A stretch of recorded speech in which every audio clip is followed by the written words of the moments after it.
लोक राज और संविधान राज के हिमायती और समर्थक हैं, और संविधान राज और लोक राज ही लोकतंत्र का हिमायती है। राम राज लोकतंत्र का विरोधी और मुखालिफ है, यह हमसे कहना चाहते हैं। और राम राज का क्या मतलब? हम यादव समाज के लोगों को खास तौर से कहना चाहते हैं कि राम जब लंका पर चढ़ाई करने के लिए जाते हैं और समुद्र के किनारे खड़े होकर के, ये पन्ना मैं आपको दिखाना चाहता हूं, ये कहते हैं समुद्र से कि हे समुद्र तुम सूख जाओ, हम लंका अपनी पत्नी सीता को ढूंढने के लिए जाना चाहते हैं। समुद्र कहता है कि हम नहीं सूख सकते हैं। राम अपने धनुष की प्रत्यंचा पर बाण चढ़ाते हैं और बाण चढ़ा करके, और राम कहते हैं कि समुद्र तब तुमको हम अपने अमोघ और असन बाण से सुखा देंगे। समुद्र बाहर निकलता है और कहता है हे राम अपने सनातन परंपरा को याद करो, अगर तुमने बाण चढ़ा करके हमारे पानी को सुखाया तो इसमें रहने वाले असंख्य जीव जंतु मर जाएंगे। तुम्हारी सेना में नल और नील इंजीनियर हैं, उनसे पुल बांधो और उस पार चले जाओ। राम उसके बाद कहते हे समुद्र तुमने तो मुझे बता दिया कि हमारी सेना में नल नील इंजीनियर भी हैं जिनसे मैं पुल बांध कर चला जाऊंगा, तुम्हारा प्रवाह नहीं रुकेगा, हमको बाण नहीं चलाना पड़ेगा, तुम नहीं सूखोगे।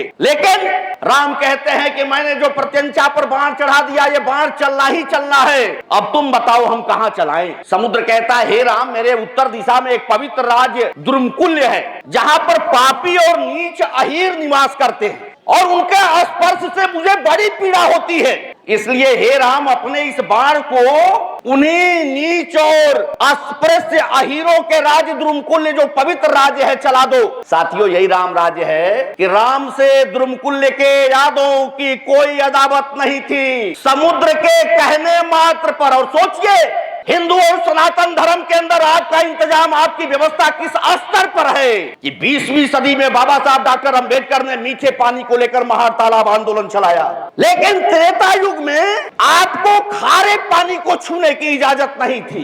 ये वाल्मीकि लिखता है। समुद्र ने कहा कि हे राम अपने इस बाण को उन्हीं यादवों के राज द्रुमकुल्य पर चला दो, और राम ने बगैर गुण दोष का आकलन किए यादवों के राज द्रुमकुल्य पर अपना बाण चला दिया। और वाल्मीकि लिखते हैं कि यादवों का पूरा राज द्रुमकुल्य उनके गाय भैंस पति पत्नी बच्चों के साथ धरती पलट गई, पूरा का पूरा जलजला हो गया, मरुस्थल हो गया, वो सारे यादव मारे गए। ये राम राज्य है। ये राम राज्य है कि पढ़ने के लिए जब शंभू पढ़ने और पढ़ाने का काम शुरू किया, यहाँ नवमी प्रिया जी हैं, यहाँ पर हमारे ठाकुर साहब प्रोफेसर हैं, यहाँ पर प्रोफेसर डीएनएस यादव जी हैं। मनु अगर स्मृति लागू रहती तो ये लोग प्रोफेसर नहीं बन सकते थे, क्योंकि मनु स्मृति के हिसाब से पढ़ने और पढ़ाने का काम ब्राह्मण का, राज करने का और युद्ध करने का काम क्षत्रिय का, व्यापार करने का काम वैश्य का, मारवाड़ी का, अडानी और अंबानी का, और सेवा करने का, दासता करने का काम अहीर लोहार कुहार तेली कोयरी कुर्मी नुनिया भर चनऊ सैतवार चमार डोम दुसार धरिकार धोबी पासी कमकर नाऊ हजाम, इन सारी जातियों का काम सेवा करना है, दासता करना है। इनका काम पढ़ना पढ़ाना राज करना नहीं। अगर इस देश के अंदर लोकतंत्र नहीं होता, इस देश के अंदर अगर मनुतंत्र रहता, तो यहाँ पर ये लोग प्रोफेसर बन करके और मैं आपके बीच में खड़ा होकर के बोल नहीं रहता। हमारा काम भैंस चराना था, दूध दूहना था, हमारा काम उनके घरों पर ले जा करके और छाछ दही मट्टा पहुंचाना था। ये हमारा काम मनु स्मृति ने इंतजाम किया था। यही इंतजाम राम राज में क्या कहा, एक ब्राह्मण का जवान बेटा मर गया, ये वाल्मीकि लिखते हैं, ये वाल्मीकि रामायण का पन्ना है। एक ब्राह्मण का जवान बेटा मर गया, सारे ब्राह्मण राम के दरबार में अपने उस जवान बेटे को लेकर हाजिर हुए कि तुम्हारे राज्य में कहीं अनीत हो रहा है, कहीं अधर्म हो रहा है, पता लगाओ राम कि तुम्हारे राज्य में तुम्हारे रहते कहां अनीत और अधर्म हो रहा है, और उस अधर्म को खत्म करो। राम अपनी सेना लेकर निकलते हैं। एक जंगल में एक तपस्वी मिलता है, प्रणाम करते हैं, कहते हैं मुनिवर आपका क्या नाम है? वो तपस्वी कहता है मेरा नाम शंभूक है। पूछते हैं किस जाति से आते हो? कहते हैं शूद्र से आते हैं। उसके बाद कोई सवाल जवाब नहीं, सीधा म्यान से चमचमाती हुई तलवार निकाला और शंभूक का गर्दन काट दिया। आपको पढ़ने और पढ़ाने का अधिकार मनुस्मृति में नहीं रहता, अगर लोकतंत्र नहीं रहता और इस देश का संविधान नहीं रहता तो ये सभी लोग पढ़े लिखे नहीं बैठे होते यहाँ पर। ये लोकतंत्र के सामने चुनौतियां है कि आज की सत्ता कह रही है और डंके की चोट पर कह रही है कि हम राम राज लाना चाहते हैं। ये लोकतंत्र के लिए चुनौती है इस देश के अंदर। राम राज दुनिया का सबसे वर्स्ट इंतजाम है। सारी जात की औरतों के बारे में तुलसीदास ने कहा कि अवगुण 8 सदा उड़ रही। औरतों के, महिलाओं के हृदय में 8 अवगुण सदैव विराजमान रहते हैं। जितनी महिलाएं, ऐसा नहीं उसने छाट दिया कि बाभन ठाकुर छत्री लाला भूमिहार की औरत के अंदर वो 8 अवगुण नहीं रहते कि पहन जनेऊ जो बाभन हो नाम मेहर क्या पहनायो और घर की सुदृढ़ भोजन पर से तू पंडा क्यों खायो। 50% पूरी की पूरी आबादी शूद्र है। इसलिए अभी डॉक्टर DNNS साहब ने भारतीय संविधान और लोकतंत्र पर गूढ़ और गंभीर चर्चा आप लोगों के बीच में किया।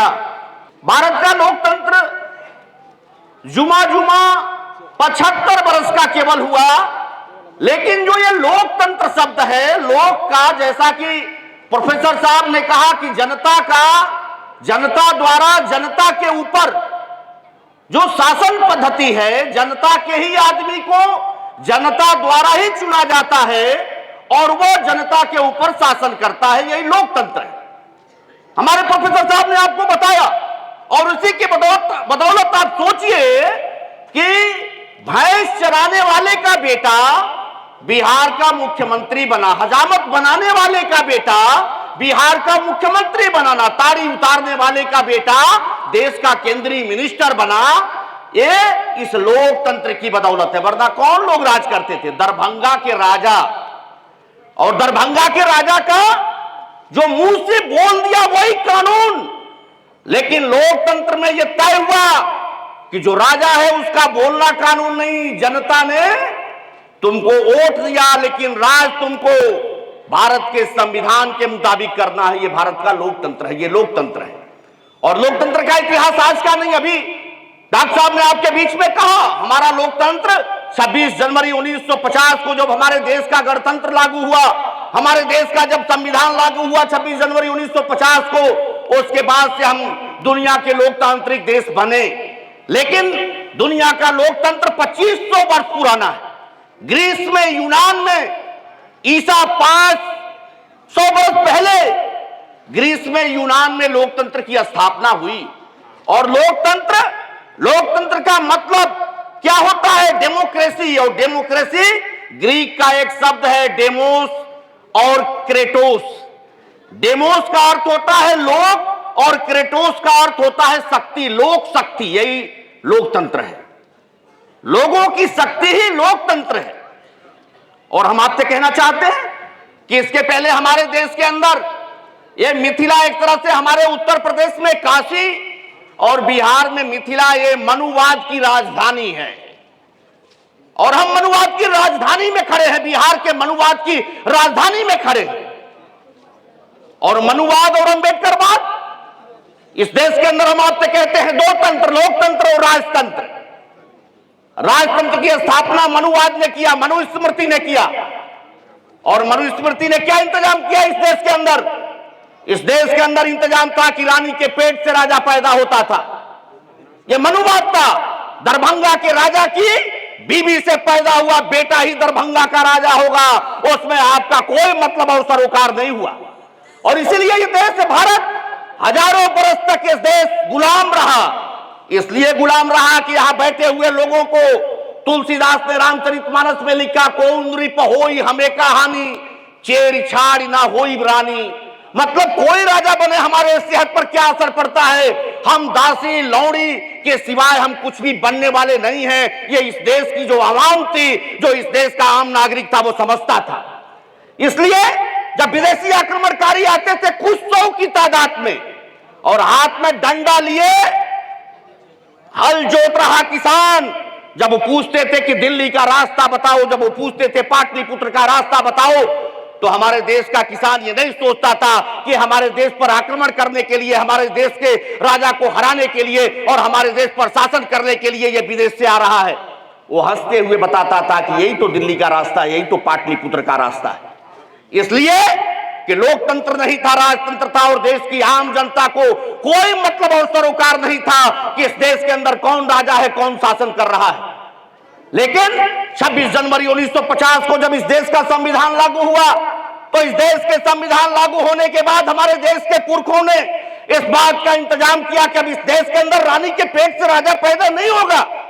इस देश के अंदर आपके वोट से, जनता के वोट से, बैलेट पेपर से और मतपेटी से राजा पैदा होगा। आप किसी रानी के पेट से राजा पैदा नहीं होगा। ये लोकतंत्र है और इसी लोकतंत्र की बदौलत सुअर चराने वाली की बेटी मायावती मुख्यमंत्री बनी।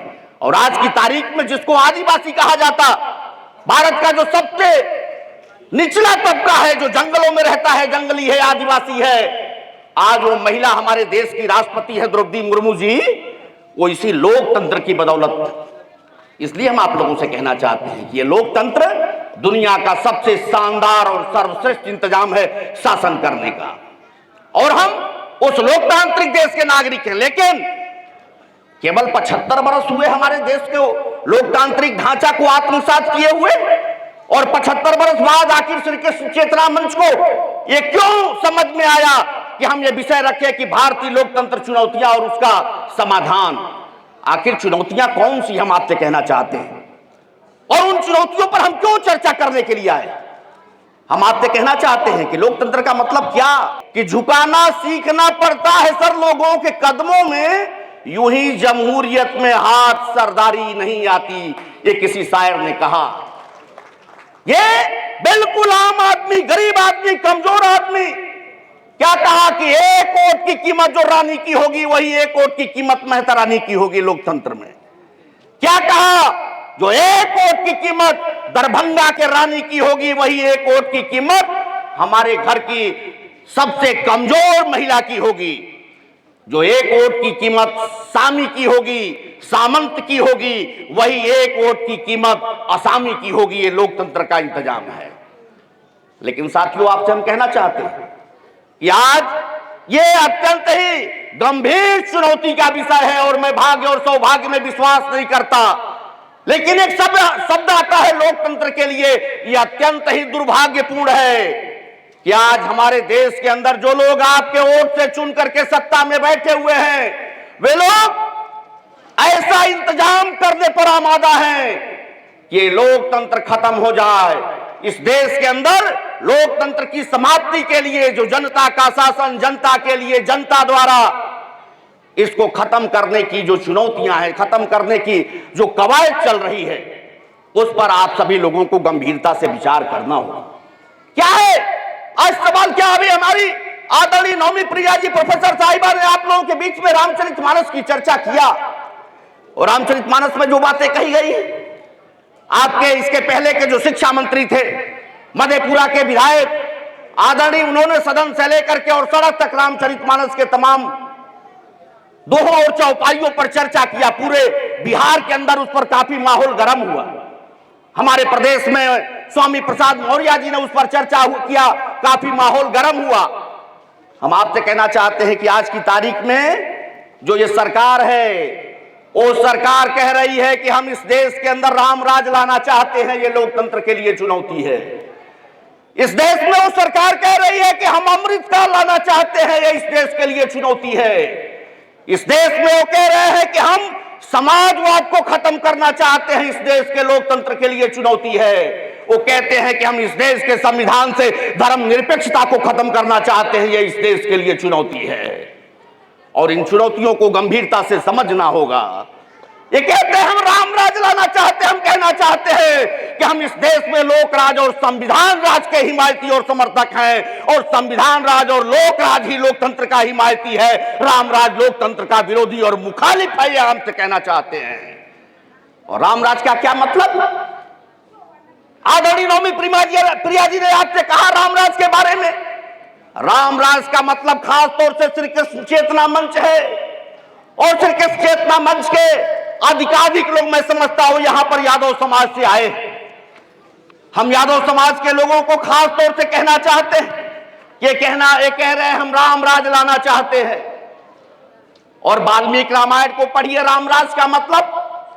वाल्मीकि रामायण में अंतिम अध्याय और अंतिम अध्याय में राम राज के बारे में क्या लिखा। वाल्मीकि, सभी लोग रामचरितमानस पढ़ते हैं, और हमारी प्रोफेसर साहिबा ने रामचरितमानस में जो चीजें हैं कि शूद्र गमार ढोल पसुनारी ये सब तारन के अधिकारी, जे वर्णाधम तेल कुमारा सुपच किरात कोल कलवारा, अवगुण सदा आठ उर रही, आभीर यवन किरात खल सो पचाद अति अधरूपजे। ये तमाम चीजें बहुजन समाज के बारे में जो लिखी गई हैं, उस पर प्रोफेसर नौमी प्रिया जी ने आप लोगों से बात किया, लेकिन मैं आज से बात करना चाहता हूं और कहना चाहता हूं कि जाइएगा और वाल्मीकि रामायण गीता प्रेस का 2 खंडों में लगभग 200 रुपए में आपको मिलेगा और उसको खरीद कर लाइएगा। इस देश की सरकारें कह रही हैं जो वर्तमान में है कि हम रामराज लाना चाहते हैं, और रामराज का मतलब क्या है? ये वाल्मीकि रामायण का अंतिम खंड और अंतिम खंड का वो उद्धरण कि राम जब लंका पर चढ़ाई करने के लिए जाते हैं और समुद्र के किनारे खड़े होकर के, ये पन्ना मैं आपको दिखाना चाहता हूं। ये कहते हैं समुद्र से कि हे समुद्र तुम सूख जाओ, हम लंका अपनी पत्नी सीता को ढूंढने के लिए जाना चाहते हैं। समुद्र कहता है कि हम नहीं सूख सकते हैं। राम अपने धनुष की प्रत्यंचा पर बाण चढ़ाते हैं और बाण चढ़ा करके, और राम कहते हैं कि समुद्र तब तुमको हम अपने अमोघ और असन बाण से सुखा देंगे। समुद्र बाहर निकलता है और कहता है हे राम अपने सनातन परंपरा को याद करो, अगर तुमने बाण चला करके हमारे पानी को सुखाया तो इसमें रहने वाले असंख्य जीव जंतु मर जाएंगे। तुम्हारी सेना में नल और नील इंजीनियर हैं, उनसे पुल बांधो और उस पार चले जाओ। यादव समाज के लोगों, हम आपसे कहना चाहते हैं, श्री कृष्ण मंच के दरभंगा के साथियों, बुद्धिजीवी साथियों, हम कहना चाहते हैं, और बहुत सारे यहां पर हमारे अध्यक्ष जी संस्कृत के विद्वान हैं, मैं कहना चाहता हूं कि रामचंद्र से समुद्र कहता है कि नल नील इंजीनियर हैं और उनसे श्वेत बांधो चले जाओ। राम उसके बाद कहते हे समुद्र तुमने तो मुझे बता दिया कि हमारी सेना में नल नील इंजीनियर भी हैं जिनसे मैं पुल बांधकर चला जाऊंगा, तुम्हारा प्रवाह नहीं रुकेगा, हमको बाण नहीं चलाना पड़ेगा, तुम नहीं सूखोगे। लेकिन राम कहते हैं कि मैंने जो प्रत्यंचा पर बाण चढ़ा दिया, ये बाण चलना ही चलना है, अब तुम बताओ हम कहां चलाएं। समुद्र कहता है हे राम मेरे उत्तर दिशा में एक पवित्र राज्य द्रुमकुल्य है, जहां पर पापी और नीच अहीर निवास करते हैं और उनके स्पर्श से मुझे बड़ी पीड़ा होती है। इसलिए हे राम अपने इस बाण को उन्हीं नीच और अस्पृश्य अहीरों के राज्य द्रुमकुल्य जो पवित्र राज्य है चला दो। साथियों यही राम राज्य है कि राम से द्रुमकुल्य के यादवों की कोई अदावत नहीं थी। समुद्र के कहने मात्र पर, और सोचिए हिंदू और सनातन धर्म के अंदर आपका इंतजाम, आपकी व्यवस्था किस स्तर पर है कि 20वीं सदी में बाबा साहब डॉक्टर अंबेडकर ने मीठे पानी को लेकर महार तालाब आंदोलन चलाया, लेकिन त्रेता युग में आपको खारे पानी को छूने की इजाजत नहीं थी। ये वाल्मीकि लिखता है, और वाल्मीकि लिखता है कि समुद्र ने कहा कि हे राम अपने इस बाण को उन्हीं यादवों के राज द्रुमकुल्य पर चला दो, अपने इस बाण को उन्हीं यादवों के पवित्र राज पर चला दो। और राम ने बगैर गुण दोष का आकलन किए यादवों के राज द्रुमकुल्य पर अपना बाण चला दिया। और वाल्मीकि लिखते हैं कि यादवों का पूरा राज द्रुमकुल्य उनके गाय भैंस पति पत्नी बच्चों के साथ धरती पलट गई, पूरा का पूरा जलजला हो गया, मरुस्थल हो गया, वो सारे यादव मारे गए। ये राम राज्य है, ये राम राज्य है कि पढ़ने के लिए जब शंभू पढ़ने और पढ़ाने का काम शुरू किया, यहां नौमी प्रिया जी हैं, यहां पर हमारे ठाकुर साहब प्रोफेसर हैं, यहां पर प्रोफेसर डीएनएस यादव जी हैं। मनु अगर स्मृति लागू रहती तो ये लोग प्रोफेसर नहीं बन सकते थे, क्योंकि मनु स्मृति के हिसाब से पढ़ने और पढ़ाने का काम ब्राह्मण का, राज करने का और युद्ध करने का काम क्षत्रिय का, व्यापार करने का काम वैश्य का, मारवाड़ी का, अडानी और अंबानी का, और सेवा करने का, दासता करने का काम अहीर लोहार कुहार तेली कोयरी कुर्मी नुनिया भर चनऊ सैतवार चमार डोम दुसार धरिकार धोबी पासी कमकर नाऊ हजाम, इन सारी जातियों का काम सेवा करना है, दासता करना है। इनका काम पढ़ना पढ़ाना राज करना नहीं। अगर इस देश के अंदर लोकतंत्र नहीं होता, इस देश के अंदर अगर मनुतंत्र रहता, तो यहां पर ये लोग प्रोफेसर बन करके और मैं आपके बीच में खड़ा होकर के बोल नहीं रहता। हमारा काम भैंस चराना था, दूध दूहना था, हमारा काम उनके घरों पर ले जाकर के और छाछ दही मट्टा पहुंचाना था। ये हमारा काम मनुस्मृति ने इंतजाम किया था। और यही इंतजाम रामराज में क्या कहा, एक ब्राह्मण का जवान बेटा मर गया। ये वाल्मीकि लिखते हैं, ये वाल्मीकि रामायण का पन्ना है। वाल्मीकि लिखते हैं कि एक ब्राह्मण का जवान बेटा मर गया। सारे ब्राह्मण राम के दरबार में अपने उस जवान बेटे को लेकर हाजिर हुए कि तुम्हारे राज्य में कहीं अनीत हो रहा है, कहीं अधर्म हो रहा है, पता लगाओ राम कि तुम्हारे राज्य में तुम्हारे रहते कहां अनीति और अधर्म हो रहा है, और उस अधर्म को खत्म करो। राम अपनी सेना लेकर निकलते हैं। एक जंगल में एक तपस्वी मिलता है, प्रणाम करते हैं, कहते हैं मुनिवर आपका क्या नाम है? वो तपस्वी कहता है मेरा नाम शंभूक है। पूछते हैं किस जाति से आते हो? कहते हैं शूद्र से आते हैं। उसके बाद कोई सवाल जवाब नहीं, सीधा म्यान से चमचमाती हुई तलवार निकाला और शंभूक का गर्दन काट दिया। आपको पढ़ने और पढ़ाने का अधिकार मनुस्मृति में नहीं रहता। अगर लोकतंत्र नहीं रहता और इस देश का संविधान नहीं रहता तो ये सभी लोग पढ़े लिखे नहीं बैठे होते यहां पर। ये लोकतंत्र के सामने चुनौतियां है कि आज की सत्ता कह रही है और डंके की चोट पर कह रही है कि हम रामराज लाना चाहते हैं। ये लोकतंत्र के लिए चुनौती है इस देश के अंदर। रामराज दुनिया का सबसे वर्स्ट इंतजाम है। और रामराज के मुकाबले में कहना चाहता हूं कि अगर कोई रामराज और रावण राज था तो दुनिया का श्रेष्ठ और समाजवादी राज लंका था, रावण था, जिसके प्रजा की और महल, प्रजा का महल और राजा का महल सोने का था, समता और समानता था, बराबरी था वहां पर। और राम में हम आपसे कहना चाहते हैं, अगर तुलना करें राम और रावण का, तो रावण की बहन शूर्पणखा जाती है राम के पास और कहती है राम हमसे शादी कर लो। राम इनकार करते हैं, लक्ष्मण के पास जाओ। लक्ष्मण के पास जाती है, वो कहता है कि भाई के पास जाओ, और दोनों उपहास उड़ाते हैं शूर्पणखा का। शूर्पणखा नाराज होती है तो दुनिया के इतिहास में कोई मर्द किसी औरत के ऊपर हाथ नहीं उठाता, लेकिन मर्यादा पुरुषोत्तम राम ने अपने भाई को आदेश दिया कि इस नारी शूर्पणखा का नाक और कान काट दो। ये रामराज है। और हम आपसे कहना चाहते हैं कि कोई पुरुषार्थी भाई दुनिया का होगा जो अपनी बहन के अपमान का बदला डंके के चोट पर लेगा। और रावण ने अपनी बहन के अपमान का बदला लिया, राम की पत्नी को ले गया। लेकिन आपसे कहना चाहते हैं कि राम की पत्नी को ले गया विमान से, अपने देश के सबसे खूबसूरत महल, सबसे खूबसूरत स्थान अशोक वाटिका में दास दासियों के साथ रखा, दास दासियों के साथ रखा और उनके खाने पीने का सारा इंतजाम शानदार किया। और छुआ तक नहीं सीता का। आपके इलाके की कही जाती सीता यही की बगल की, और सीता का अग्नि परीक्षा लिया गया और अग्नि परीक्षा के बाद गर्भावस्था में जंगल में छोड़ दिया गया। उसको मर्यादा पुरुषोत्तम और रामराज की संकल्पना, और उसको रावण और राक्षस कहा जाता है। हम आपसे कहना चाहते हैं ये चुनौती है, ये रामराज लोकतंत्र के लिए चुनौती है। ये अमृतकाल लोकतंत्र के लिए चुनौती है। अमृतकाल का मतलब क्या? अमृत का मतलब शिक्षा, अमृत का मतलब ज्ञान, और ज्ञान से ही कोई भी व्यक्ति अमृत तो पाता है। कोई भी व्यक्ति जो अमृत पी लिया वो अमर हो गया। कबीर अमर हो गए इसलिए कि उनको ज्ञान था। दुनिया में जितने लोगों का हम नाम लेते और पढ़ते हैं वो ज्ञान के अमृत को पिए तो आज उनको हम हजारों वर्ष बाद भी याद करते हैं। अमृत का मतलब ज्ञान होता है। और जो समुद्र मंथन हुआ उस समुद्र मंथन में ज्ञान कौन लेगा और अज्ञान कौन लेगा? और ज्ञान लेने की कोशिश इस देश के बहुजनों ने, राहु और केतु ने किया तो उनके गर्दन को काट दिया गया कि यह अमृत पीने के लिए आ गया था।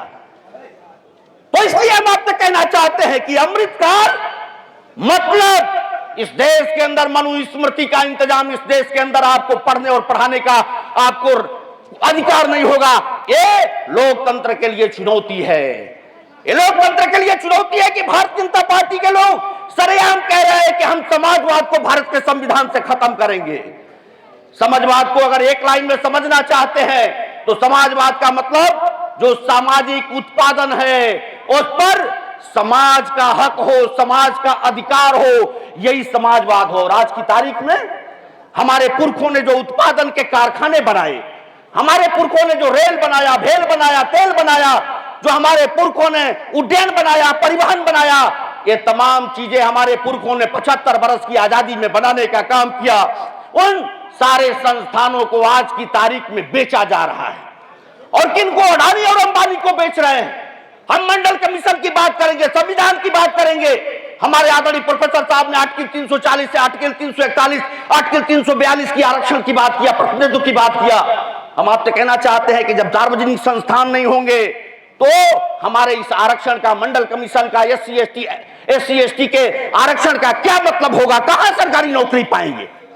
इसलिए हम आपसे कहना चाहते हैं, कहते हैं हम समाजवाद को खत्म करेंगे, मतलब जो उत्पादन पर हक समाज का है, उस उत्पादन पर जो हक है उसको अडानी और अंबानी को देना चाहते हैं। ये समाजवाद को खत्म करना चाहते हैं, ये धर्मनिरपेक्षता को खत्म करना चाहते हैं। धर्मनिरपेक्षता लोकतंत्र के लिए घातक है। लोकतंत्र के लिए धर्मनिरपेक्षता को खत्म करना घातक है।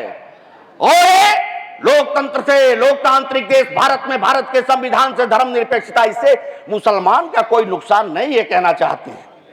धर्मनिरपेक्षता खत्म हो जाएगा, फिर क्या आएगा? फिर हिंदूवाद आएगा और हिंदुत्व आएगा। मुसलमान तो आज भी अपमानित है, प्रताड़ित है। मुसलमान को तो आज भी हे दृष्टि से देखा जा रहा है। मुसलमान को तो आज भी किनारे लगाया जा रहा है। लेकिन किन के लिए धर्मनिरपेक्षता खत्म करने की बात हो रही है लोकतंत्र से? किन के लिए मनुवाद, किन के लिए हिंदुत्व को लाने की बात हो रही है? ये पूरी आबादी जो 50%, बाभन की औरत ऐसा नहीं कि शूद्र नहीं है। भारत के वेद और पुराण में बाभन की भी औरत शूद्र है। और इसीलिए कबीर ने कहा, इसीलिए कहा कि पहन जनेऊ जो बाभन हो, नाम मेहर क्या पहनायो, और घर की सुदरन भोजन पर से तू पंडा क्यों खायो।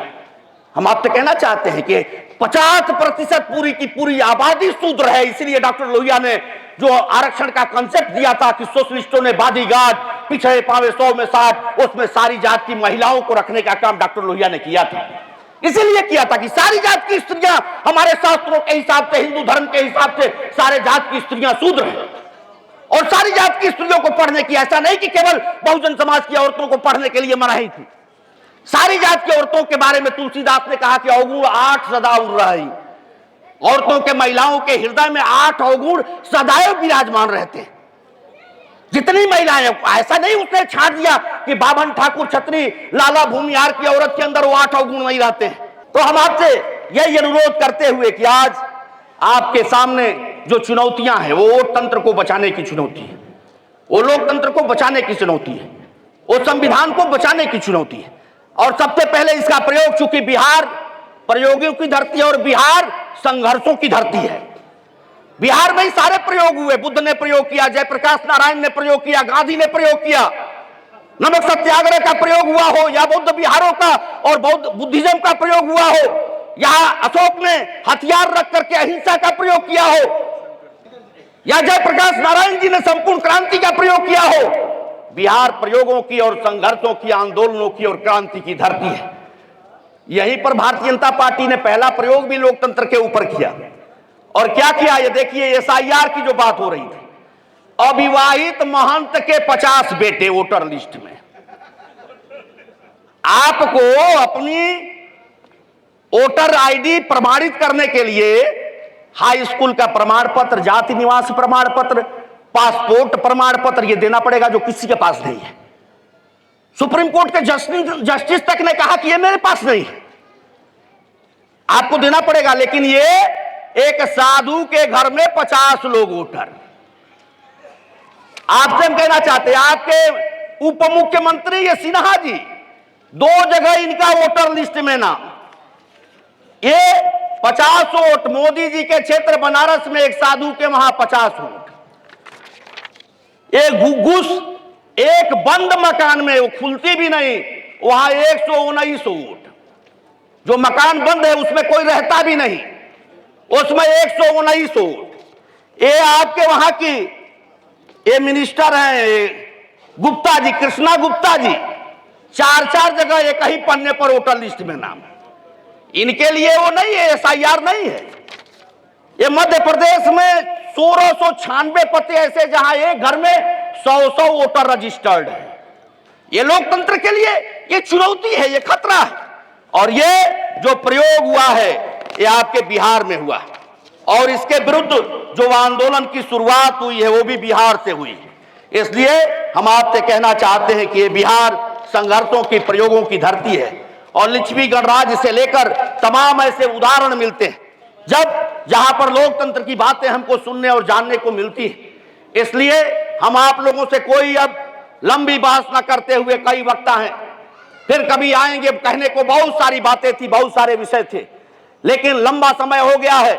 मैं आप लोगों से अंत में यही कहते हुए कि जो लोकतंत्र के ऊपर चुनौतियां हैं, उन चुनौतियों का रास्ता, इन चुनौतियों से मुकाबला का जो तरीका है, वो तरह का गांधी ने हमको सत्याग्रह के रूप में दिया, सिविल नाफरमानी के रूप में दिया।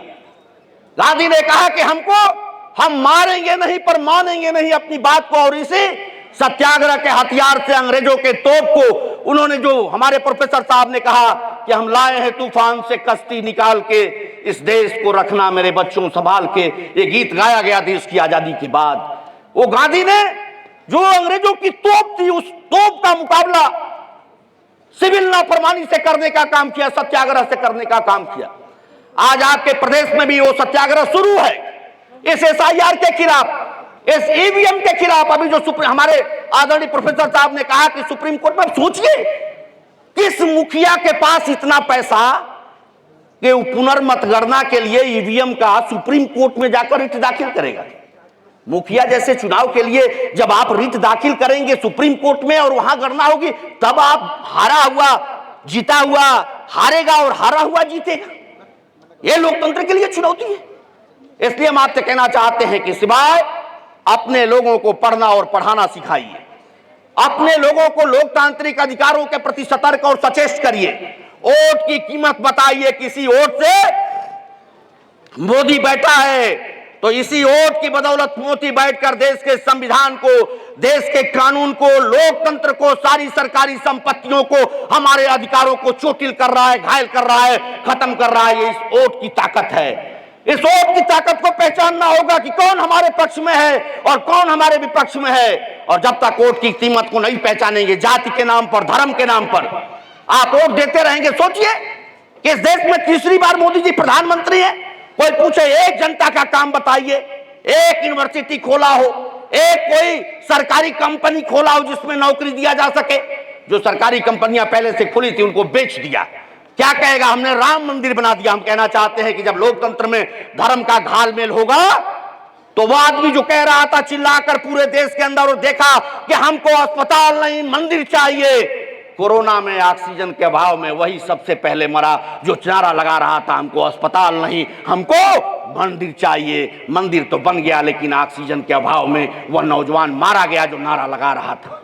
इसलिए हम आपसे कहना चाहते हैं कि हमको इन सारी चीजों के ऊपर सतर्क और चेतन रहना है। बस यही कहते हुए अपनी बात को खत्म करूंगा कि कदम कदम पर लुटेरों का यहाँ है डेरा, कदम कदम पर लुटेरों का यहाँ डेरा है, जरा मसाल जलाओ बड़ा अंधेरा है। यही बात कहते हुए अपनी मैं खत्म करूंगा कि ऐ नए मौसम के पंछी, ऐ नए मौसम के पंछी, अब सिमटना छोड़ दे, हौसले बाजू में रख और रुख हवा का मोड़ दे। बहुत बहुत साधुवाद। जय भीम, जय भारत, जय संविधान।